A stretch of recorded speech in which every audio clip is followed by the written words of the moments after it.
Hi friends, எப்பயும் போல் evening routine start ஆகிடுச்சு. தலைக்கு எண்ணெய் வச்சு ஒரு வாரம் ஆயிடுச்சு. அதனால் எண்ணெய் தேய்ச்சிட்டு அரை மணி நேரம் விட்டு குளிச்சுட்டு வரலான்னு எண்ணெய் தேய்ச்சிட்டு இருந்தேன். தம்பி வந்துட்டு சாப்பிட ஏதாவது கேட்டான். பழம்தான், மாதுளை பழம் தான் இருந்துச்சு. அதான் உரிச்சு கொடுத்துட்டு ஃபேஸ் பேக் போட்டு ரொம்ப நாள் ஆச்சு. இன்றைக்காவது ஃபேஸ் பேக் போடலாமேன்ட்டு நான் என்ன ஃபேஸ் பேக் போட்டேனாக்கா, அரிசி மாவு, தயிர், கொஞ்சமாக மஞ்சள் தூள் போட்டு மிக்ஸ் பண்ணிட்டு அப்ளை பண்ணிட்டு அரை மணி நேரம் விட்டு வாஷ் பண்ணிட்டு பார்த்தோன்னா ஸ்கின் கொஞ்சம் பிரைட்டாக தெரியும். அரை மணி நேரம் விட்டுட்டு குளிச்சுட்டு வந்துட்டு தம்பி டீ கேட்டால் சரின்ட்டு டீ போட்டு குடிச்சிட்டு ரெண்டு பேரும்.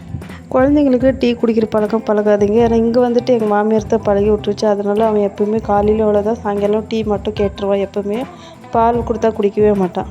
நான் ஃபேஸுக்கு ஒரு க்ரீம் கூட போட மாட்டேன். ஏன்னா மேரேஜுக்கு முன்னாடி க்ரீம் இல்லாமல் நான் இருந்த நாளே கிடையாது.